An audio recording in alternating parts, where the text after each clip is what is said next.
Há quase um ano estamos trabalhando na reestruturação societária do Natural e já estamos na reta final.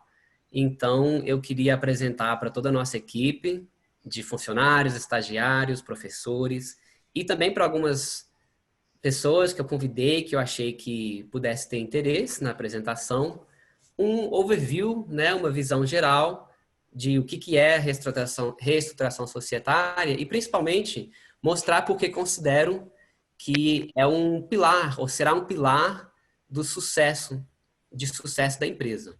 Né? Só para nivelar conhecimento, o que é a reestruturação societária? No nosso caso, a reestruturação societária foi a reformulação de documentos jurídicos que respaldam o funcionamento da empresa. Mais importante do que isso, a gente criou, isso está encapsulado nesses documentos, mas criamos regras para governar as relações entre os sócios da empresa.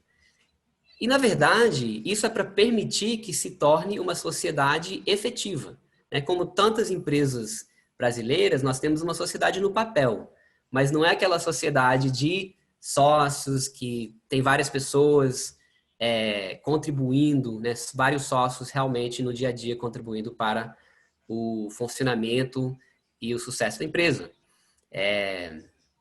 Então, nesta apresentação, eu espero demonstrar que a reestruturação societária se configurará como um pilar, um dos principais pilares de sucesso do Natural, gerando benefícios para todos os colaboradores, nossos parceiros e para os nossos próprios alunos. Quais são os grandes pilares de sucesso do Natural?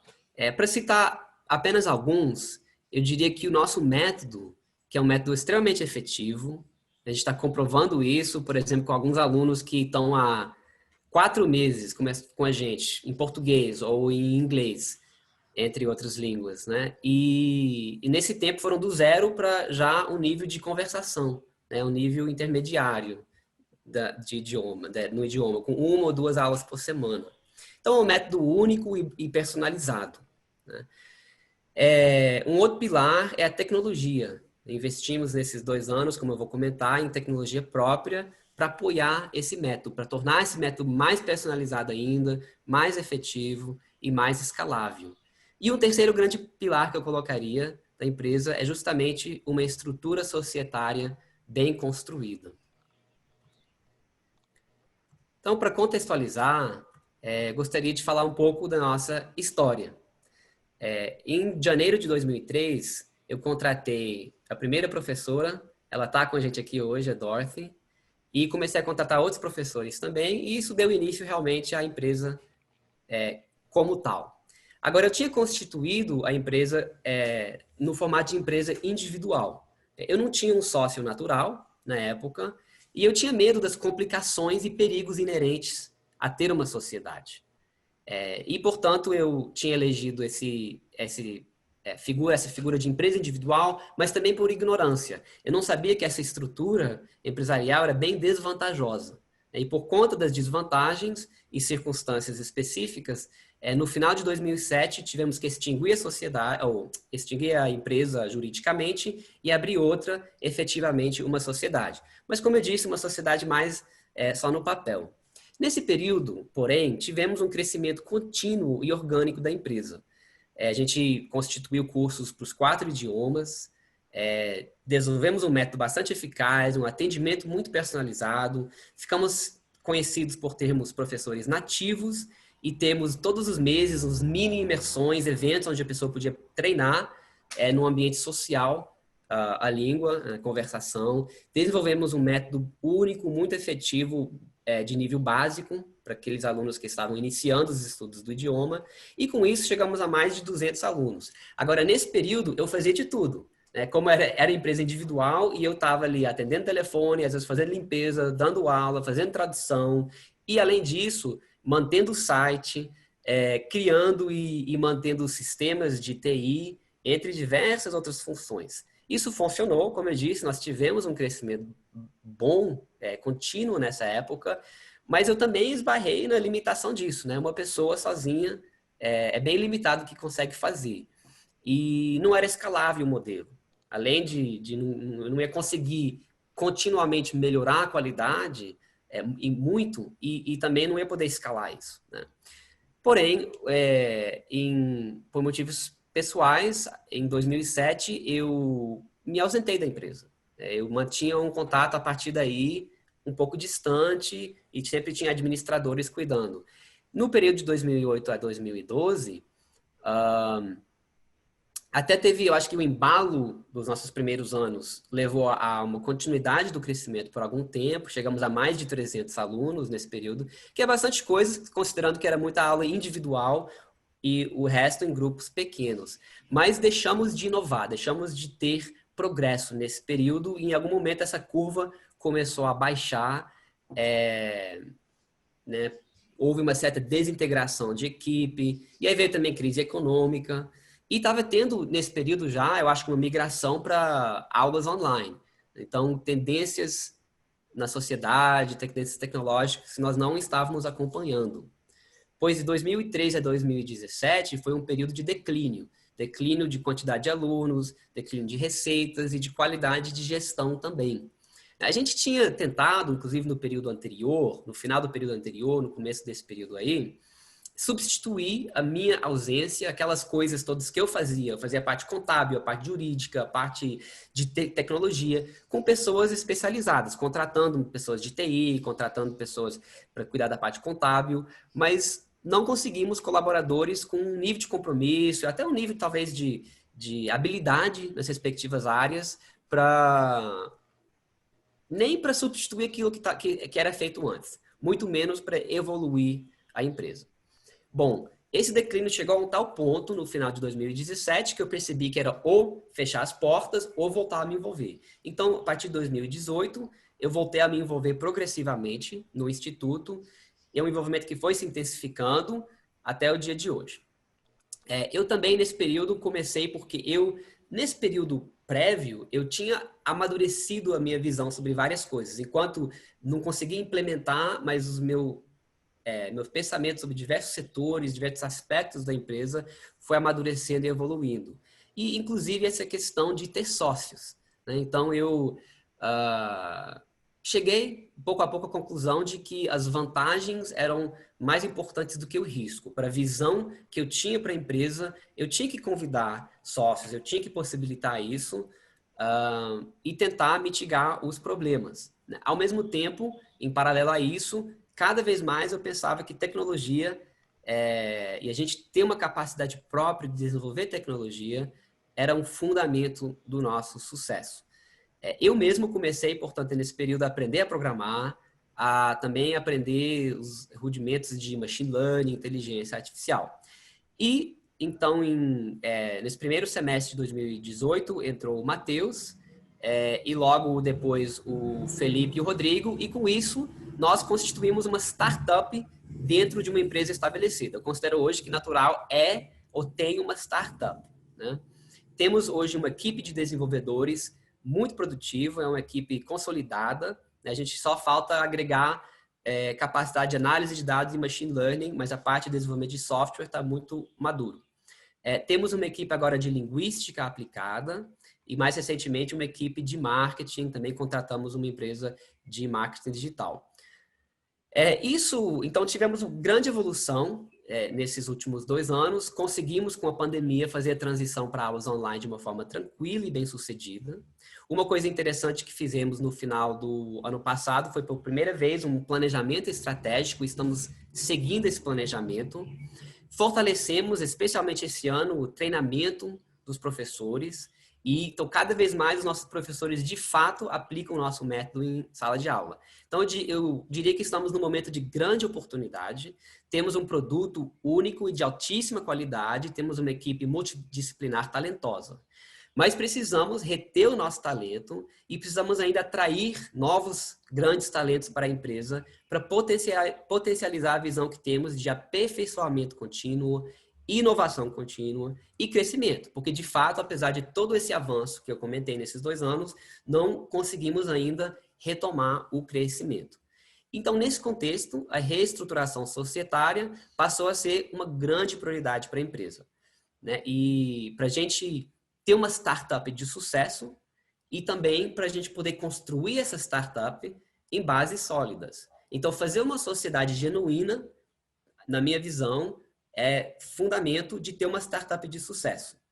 E para essa startup ter estabilidade, né, ter bases realmente sólidas, essa sociedade essa estrutura societária nova tem que ser muito bem construída.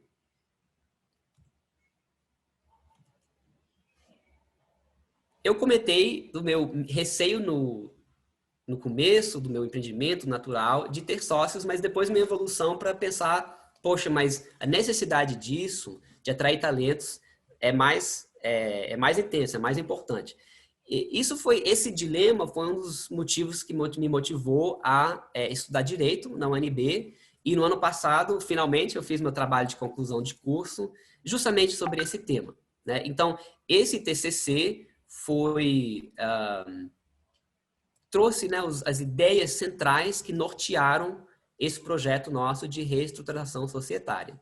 E a opção que fizemos foi, em vez de contratar uma firma de advocacia ou advogados para fazer esse trabalho, contratamos um estagiário, né, o Ricardo Moura, que está aqui, ele está até coordenando essa reunião, estudante de Direito da UNB, fez um grande trabalho. Então, eu e o Ricardo fizemos durante uns 10 meses um trabalho muito intenso de pesquisa, leitura de livros, inúmeras reuniões, consultas com professores universitários, com grande conhecimento nos assuntos relevantes, e muita reflexão sobre a questão de quais seriam os conflitos que poderiam surgir e como podemos, de antemão, prever as soluções para esses conflitos. E o resultado disso foram soluções encapsuladas nesses documentos jurídicos e que trazem opções muito claras e muito transparentes para as diversas questões societárias que precisam ser resolvidas. Então, elaboramos esses documentos específicos para as necessidades do natural, sem usar modelos generalistas, porque normalmente pequenas empresas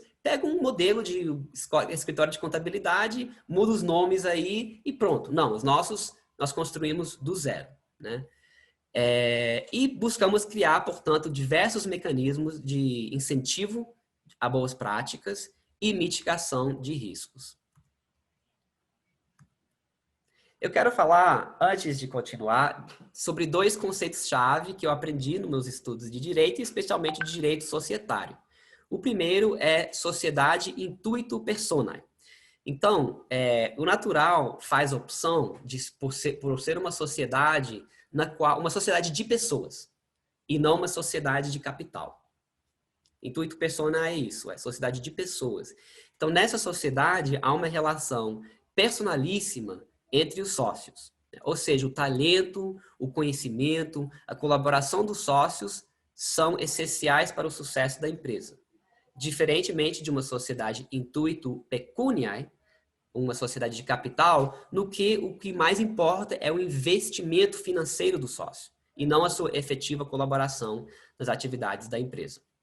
Affectio Societatis é a vontade subjetiva de colaboração dos sócios para o alcance de resultados comuns, do sucesso econômico do empreendimento. Então, é a vontade de ser sócio, é a vontade de colaborar com um outro grupo de empreendedores, um grupo de sócios, em busca de uma finalidade comum. Então, por ser natural uma sociedade intuito personae, a preservação, a promoção e preservação do affectio societatis ganha enorme importância, né? Porque a ausência dessa vontade de continuar colaborando, de permanecer na empresa nessa condição de sócio-colaborador, geraria prejuízos para a empresa, né? Não seria compatível com a visão societária que temos. Portanto, na elaboração das regras e dos documentos, tivemos extremo cuidado para que a relação entre os sócios fosse a mais transparente, a mais construtiva possível. Então, esses 2 conceitos-chave nortearam a elaboração dos documentos societários e são alicerces da nova estrutura, da nova fase do natural. Então, o que eu gostaria de enfatizar para o restante da apresentação são as vantagens da estrutura societária que desenvolvemos. Nós, como eu falei, houve muita pesquisa, muita criatividade também, muita dedicação e esmero para criar este pilar do natural que vai sustentar o nosso crescimento daqui para frente.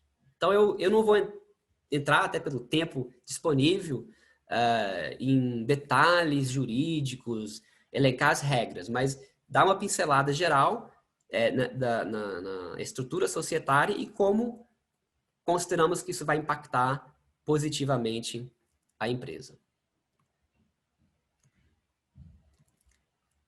Primeiro grande ponto é ter uma equipe de alto calibre. Como eu disse, isso que motiva desde o início esse projeto de constituir uma sociedade, de fazer essa reestruturação societária.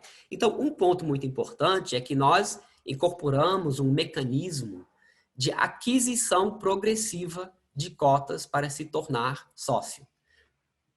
Então, não é que ninguém nunca possa entrar na empresa como investidor. Isso pode acontecer. E talvez em outra fase da empresa, nós queiramos isso, né? Mas hoje, a ideia principal é que a pessoa vai se tornar sócia pela própria colaboração, né? Então, temos um esquema jurídico justamente para que isso ocorra de uma forma organizada e com o máximo proveito para a empresa.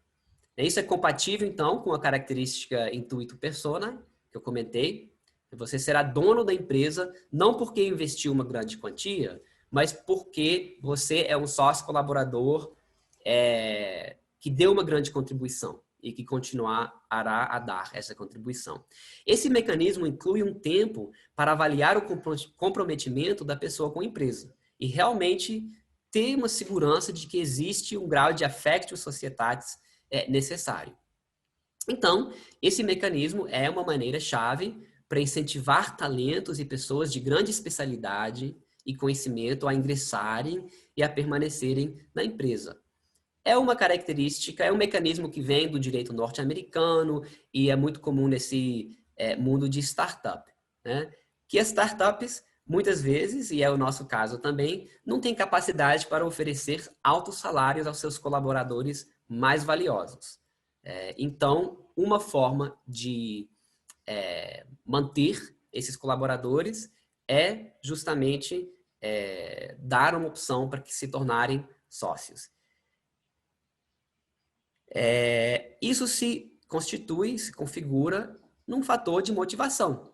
Porque se você é dono, mesmo que for de 1% da empresa, mas sua relação com a empresa é outra. Porque você participará de futuros lucros e principalmente se a startup der certo e se tornar uma empresa de muito valor, né, o seu 1%, 5%, ou o que for, vai também valorizar muito, né? E aí seu patrimônio vai aumentar junto com o sucesso da empresa. Então, isso é um ponto essencial da reestruturação, né? Porque além de atrair e reter talentos, a gente gera uma motivação para que essas pessoas deem o seu melhor. O segundo ponto essencial, e aqui tivemos muita reflexão, bastante criatividade, inclusive, é como contar com a colaboração ativa dos sócios. Existe na ciência política um conceito da tragédia dos comuns, né? E eu acho que em maior ou menor grau isso é um grande risco para as sociedades. Apesar do que eu acabo de dizer, que você, sendo sócio, tem uma motivação especial para fazer tudo para aquela empresa prosperar, sempre existe o risco de que alguns sócios vão ter maior entrega, maior compromisso e outros vão meio que em algum momento da sua vida, vão relaxar e dizer, não, eu vou agora deixar os outros trabalharem. Mas isso, na nossa visão de sociedade intuito persona, que depende dos talentos, da colaboração ativa de todos os sócios, seria totalmente contrária aos nossos objetivos, além disso poder gerar muito problema, muita briga, muito atrito entre os sócios. Então, nós construímos regras societárias que exigem a colaboração ativo de todos os sócios e fornecem incentivos também para que isso aconteça da melhor forma possível. Então, todos os sócios são obrigados a dar uma contribuição mínima para permanecer na sociedade, né? E, além disso, quanto maior a contribuição, maior o retorno econômico para o sócio. E também, grande preocupação é que essas contribuições permanentes dos sócios sejam alinhadas com as prioridades, as reais necessidades da empresa. E estejam dentro da área de especialidade do sócio. Porque é importante comentar, o sócio ele já não tem uma relação de subordinação com a administração da empresa, né? É diferente de um funcionário. Então, precisamos, dentro da estrutura societária, já criar as condições para que, de novo, não só o sócio esteja colaborando permanentemente, mas também dentro da sua área ou áreas de maior especialidade e de forma muito alinhada com as necessidades e as prioridades da empresa. Outra grande preocupação, e que também exigiu uma criatividade da nossa parte, foi como fazer com que a reestruturação societária levasse a uma estratégia empresarial reforçada. Então, a ideia com a nossa reestruturação é que a nossa linha estratégica geral, que estamos trabalhando, especialmente nesses últimos 2 anos, se mantenha, mas que se enriqueça com a participação entusiástica de pessoas muito preparadas e especializadas que vão ter voz na elaboração do planejamento estratégico da empresa. Então, uma das soluções dadas, fundamental, foi que os documentos societários formalizam a necessidade de se realizar e de se aderir a um planejamento estratégico. O exercício que fizemos por primeira vez no ano passado vai se tornar um exercício permanente de planejamento, né? E os sócios e também os não sócios, funcionários, estagiários, todos que colaboram com a empresa, serão estimulados a participar desse processo. Então, a existência e o grande foco que demos na necessidade de ter um planejamento estratégico anual tem o intuito de manter a empresa e os sócios e os colaboradores sempre com metas e objetivos claros, né? Vai incorporar contribuições obrigatórias até de todos os sócios, vai promover a efetiva participação intelectual de todos, o que tende a dar as melhores chances de acertos estratégicos, além de reforçar o affectio societatis. E vai servir para orientar a colaboração ativa de todos os sócios e as atividades da administração da sociedade, tá? Para que todos estejamos mirando nessa mesma linha estratégica. Ao mesmo tempo, um contraponto muito importante para isso é que a decisão final sobre questões fundamentais, estratégicas, será da maioria social. Maioria social é quem detém mais de 50% das cotas da sociedade. No caso, por enquanto, eu vou continuar nessa posição. Então, nós vamos evitar, não vamos correr nenhum risco de caos, de anarquia, de divergências estratégicas mal resolvidas. Também nos preocupamos bastante com a agilidade empresarial. Então, buscamos sempre mecanismos para tomada de decisão rápidas, simples, ágeis, né? Então, buscamos esse meio termo ideal em que haja mecanismos de planejamento, deliberação e administração que acolham ideias de todos os sócios e demais colaboradores da empresa, mas que favoreça coesão estratégica e agilidade empresarial. Então, temos, por enquanto, né, resumindo o que eu apresentei até aqui, eu diria 3 grandes vantagens competitivas que a nova estrutura societária traz para o natural. 1, atração e retenção de sócios talentosos. 2, motivação para que esses sócios contribuam mais e melhor, né? E 3, enriquecimento da estratégia empresarial. E também temos mitigação de certos riscos. Então, temos mecanismos para evitar que um sócio se aproveite de outros sócios e não dê sua contribuição devida. e também a centralização de decisões finais fundamentais para manter a coesão estratégica e a agilidade empresarial. Mas há um outro fator basilar, importantíssimo, que contribuirá a um ambiente de forte colaboração e mitigação também de riscos inerentes à sociedade, que é essa questão de transparência e previsibilidade. Então, esse é meio que o fundamento de tudo, né? Ter regras claras e regras transparentes. Então, consideramos que essa transparência e essas regras muito bem definidas, né, em todos os seus detalhes, favorecem a boa-fé e a resolução de controvérsias sem judicializações desnecessárias e custosas. Então, os nossos documentos e nossas opções são bastante detalhadas e trazem soluções para as matérias que mais ensejam desentendimentos e litígios em outras sociedades. Eu vou dar um exemplo concreto. A saída de sócios. Então, o momento é aquela coisa, né? Dizem que ter uma propriedade rural, né, uma chácara, tem duas grandes alegrias nisso.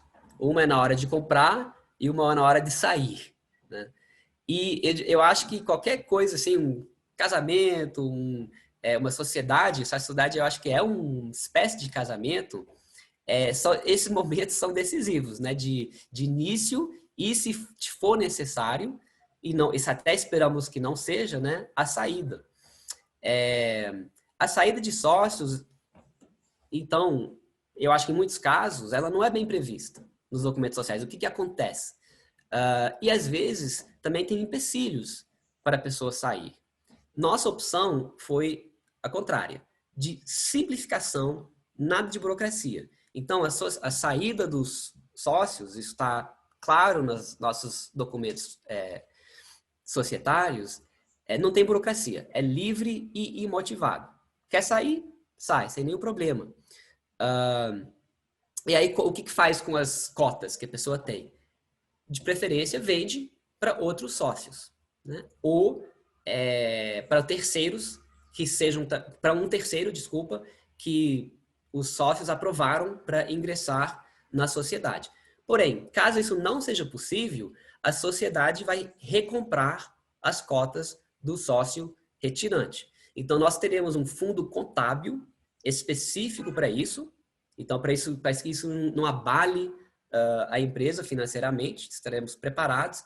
E o mais importante, temos uma forma de cálculo prevista anteriormente. Então, em tese, isso não será um ponto de discussão, porque o sócio, ao ingressar na sociedade, já vai saber que, se ele optar por sair e não conseguir vender as cotas, vai saber exatamente como vai ser calculado o valor daquelas cotas. Então, aceitou isso ao entrar e está claramente definido nas regras, não deve ter discussão, né? Então, as vantagens disso é que justamente facilitar a saída da pessoa, não gerar entraves, é importante para a preservação da Factus Societatis. Não ter um sócio ali que não quer estar, né?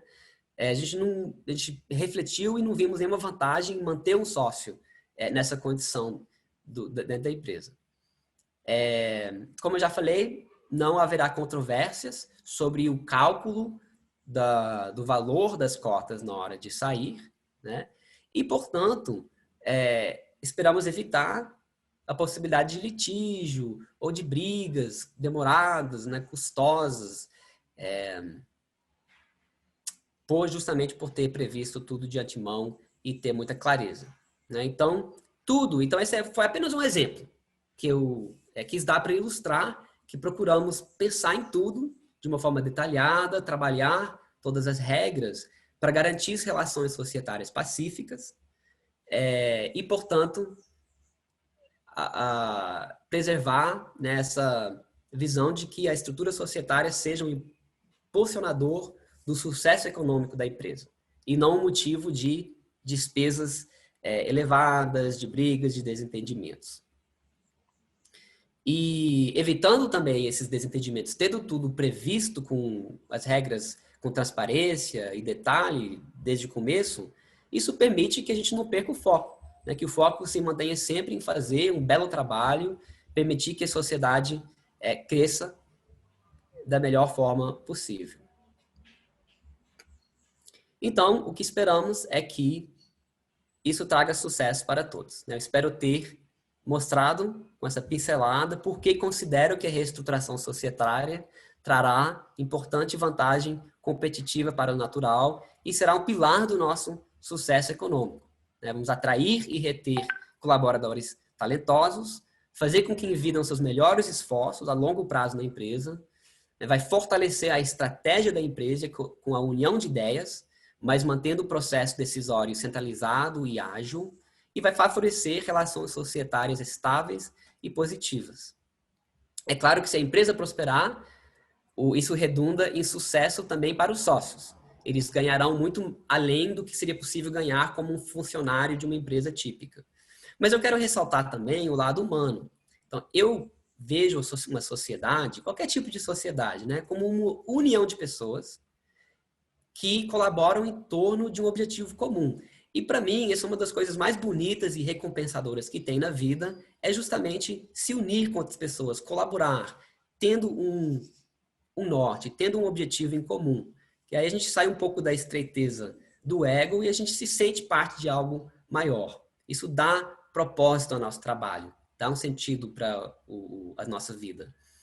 E eu quero também ressaltar que os benefícios da reestruturação societária virão para sócios e para não sócios. Então, na medida que a sociedade seja bem-sucedida, vamos poder aumentar salários para funcionários não sócios também, né?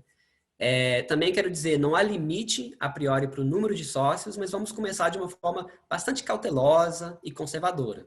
Talvez nesse início, 1 ou 2 sócios para a gente fazer uma primeira experiência e, de novo, a gente ir com cuidado para, de fato, termos segurança de ter esse affect societatis e ver que está tudo funcionando bem. Então, vai ser bem progressivo isso.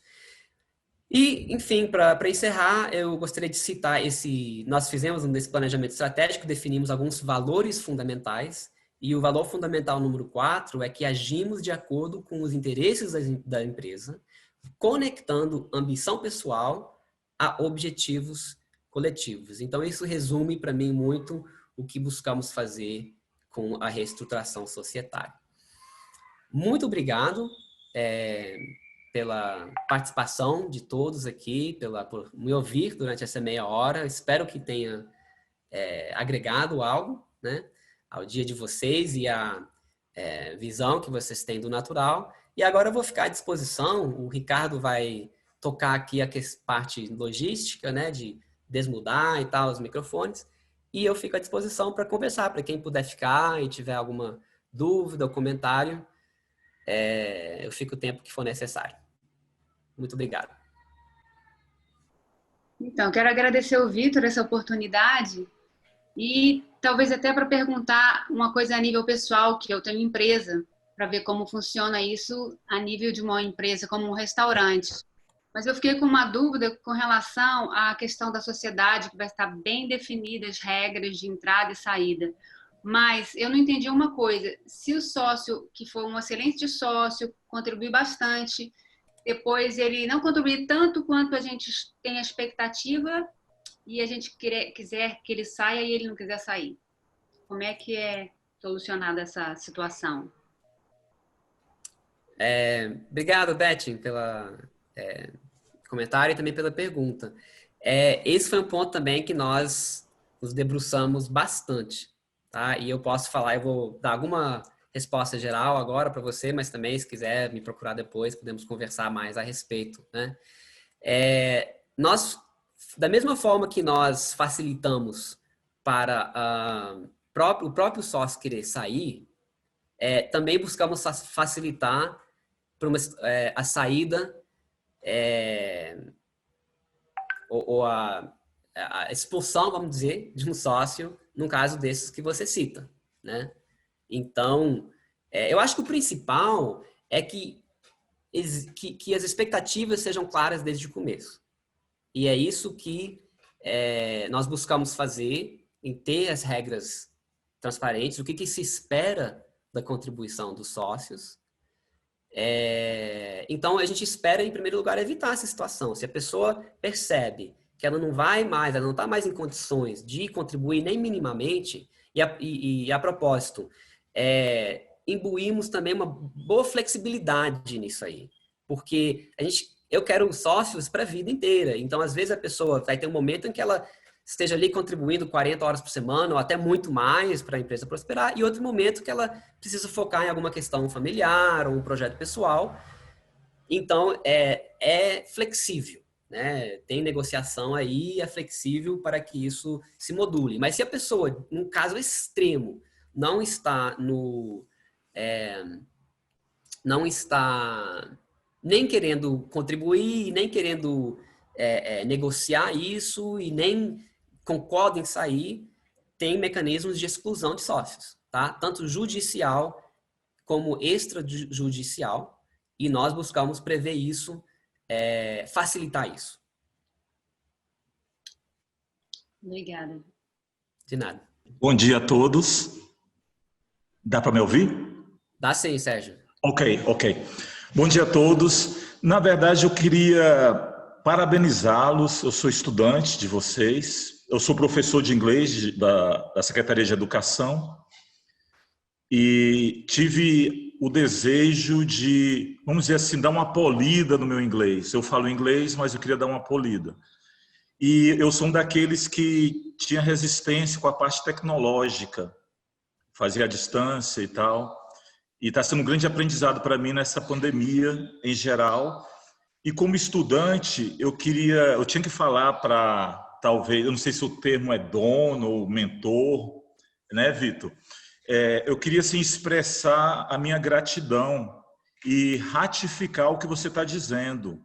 Vocês têm uma equipe maravilhosa, tanto a parte administrativa, secretária, a parte tecnológica de suporte, e claro que vem agora o mais sólido, que são os professores. Eu decidi ter aulas com 3 professoras individuais, a Ellen, a Mason e a Dorothy. São pessoas extremamente capacitadas, educadas, focadas e, acima de tudo, grandes profissionais. Então, eu tinha que expressar minha gratidão e admiração para vocês e para dizer que você, Vitor, e vocês todos estão no caminho certo. Cuidado para não perder essa equipe, porque a gente não pode mudar o time quando ele está ganhando, né? Eu sei que é meio clichê dizer isso, mas é um clichê eficaz dizer isso. Não pode mudar um time quando ele está ganhando. Então, eu queria expressar, eu agradeci demais o convite de estar participando de algo tão, talvez, pessoal entre vocês, né? Eu como estudante aqui, mas eu tinha que expressar. Uma coisa que eu aprendi na vida é que o que é bom, você pode falar em público, e o que é ruim a gente fala no privado. Então, eu queria falar isso em público. Muito obrigado a todos. Sérgio, eu fico muito feliz com o seu depoimento, os elogios. Muito obrigado mesmo. Tudo que a gente faz é para os alunos, né? Eu quero crescer muito o natural, mas cumprindo uma função aí social de prestar um serviço valioso. Então, fico super feliz com o depoimento. Com relação à equipe, eu fico muito feliz. E justamente essa reestruturação societária visa, entre outros esforços também, que não é só isso, né? É remunerar bem, é tratar bem, é motivar, mantermos essa grande equipe. E convidamos muito poucos alunos para participar, então identificaram, né, que você é uma pessoa muito valiosa para a gente. Eu fico muito honrado com sua participação e suas palavras. Muitíssimo obrigado e que Deus abençoe o caminhar de vocês. Amém. A Vanessa perguntou aqui também sobre em qual porcentagem se inicia a sociedade e como se dá a progressão. Eu, de novo, acho que não vou entrar nesse detalhe, mas, na verdade, não tem uma regra para isso, tá? Então, nós temos modelos, por exemplo, esse mecanismo que eu comentei de entrada na sociedade, ele permite que a gente coloque que a pessoa vai entrar com uma cota, ou 100 cotas, ou 1000 cotas. Então, isso vai ser muito caso a caso e também de acordo com o momento da empresa. Então, talvez hoje 10 cotas ou 100 cotas seja pouco, mas futuramente talvez seja muito, né? Então, nós não estabelecemos regras sobre isso a priori. A questão é que vai ser negociado e desde o início e a pessoa vai ver se aquilo é do interesse dela ou não. Bom dia a todos, tudo bem? Estão me ouvindo? Ok. Quais são eu imagino que vocês tenham lacunas. Quais são as lacunas, assim, vamos dizer, de cargos, né?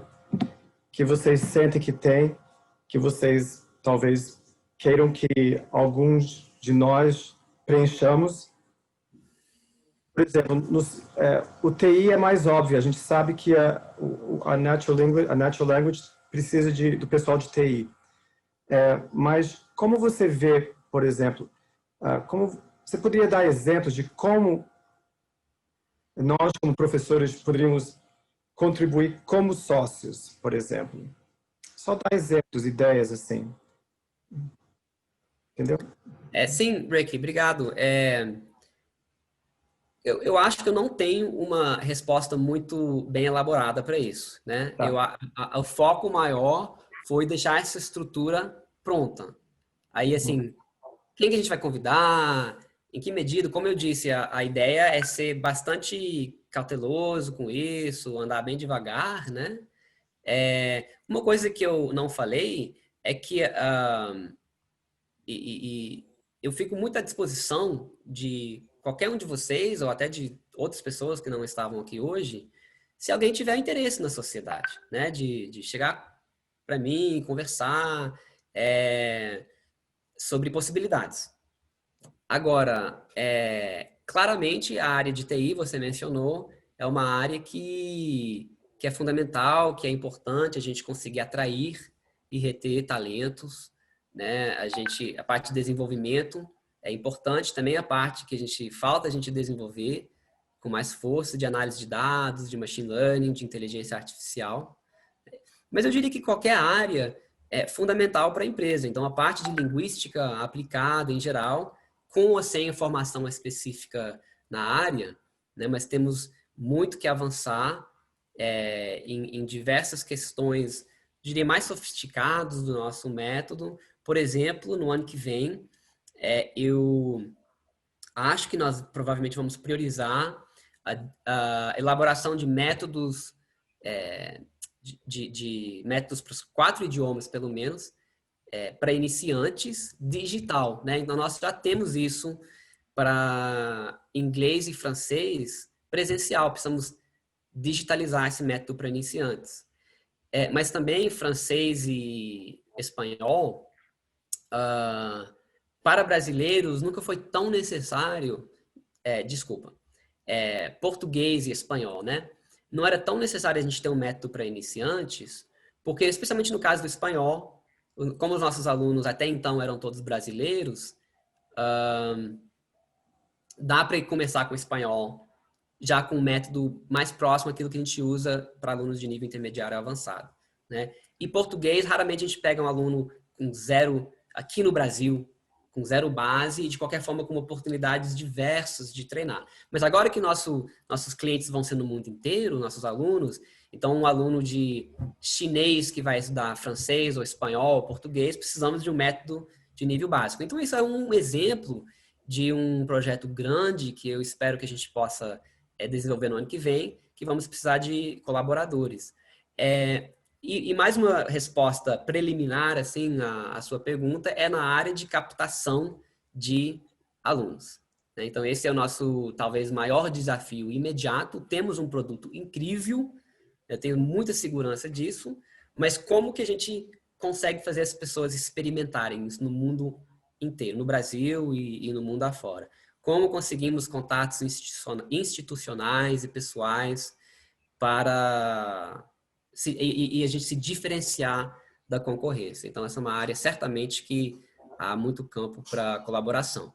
Quem puder trazer 20, 50, 100 alunos para a gente, certamente está resolvendo um dos problemas mais prementes que temos atualmente e poderia ser um bom candidato a ser sócio. Antoinette tem uma pergunta. Era isso mesmo em relação aos alunos? Ou aí Não estou conseguindo ouvir, acho que o volume ficou muito baixo. Ficou baixo? Melhorou? Sim, melhorou. Eu sou aluna daí há um bom tempo, né? Comecei com a professora Dorothy, Guilherme e Rodrigo, continuo até hoje com eles dois. E a dúvida era essa em relação, até o que você falou agora em relação aos alunos, nessa mudança, o que mudaria em relação aos alunos? O que a escola ofereceria mais nesse processo? Como é que vocês estão imaginando? Estou bastante contente por estudar aí, fiz progresso, comecei o espanhol do zero, só sabia o buenos dias, aí agora posso viajar, fazer apresentações em espanhol, com as limitações, mas consigo. Em inglês consegui bastante apresentar em inglês mundo afora, e realmente o progresso e o processo foi construído aí. No dia que eu conheci o professor Rodrigo, eu tinha uma aula em Buenos Aires, falei, meu Deus, eu só conheço Buenos Dias. Como eu vou fazer uma apresentação, falar da minha pesquisa, era do doutorado, e falando só Buenos Dias. Então, com luta, com bastante estímulo e esforço, isso foi possível e tem sido possível, e por isso eu tenho continuado aí. Perdi o Guilherme, não tive horário como encaixar o de francês, mas estou prosseguindo. Mas em relação aos alunos nessa mudança, o que vocês estão pensando nessa reestruturação? Antoinette, obrigado pela pergunta e é uma honra tê-la aqui participando da reunião e primeira pessoa que eu acho que nós pensamos quem que podemos convidar de alunos para a reunião, vamos convidar a Antoinette, você é uma aluna muito especial para a gente. Não tem para alunos e mesmo para professores, né, não diria que tem alguma mudança imediata com relação a essa reestruturação. Realmente é um assunto interno, mas o que queremos mostrar é que a aposta é no potencial da empresa, é de ter um pilar que vai sustentar esse movimento que a gente já vem tendo de melhoria tecnológica, de melhoria pedagógica, né, de uma equipe que nós já conseguimos constituir nesses últimos 2 anos, com muito talento. Então, na verdade, eu diria que o que se espera é que vai ser fortalecer mais ainda essas tendências de inovação, tendência de melhoria. Mas, assim, que vai ter algum impacto direto na vida dos alunos, na relação com professores ou com o instituto, em princípio não vai ter. Tá? Só esperamos ter grandes oportunidades de continuar melhorando o que a gente entrega para os alunos, qualidade. Bom, se tiver mais alguém, por favor, e senão a gente pode encerrar. E quero agradecer mais uma vez a participação de todos vocês, agradecer toda a equipe do Natural, professores, pessoal administrativo, funcionários, estagiários, também os alunos que vieram, outros parceiros, né, e me colocar à disposição.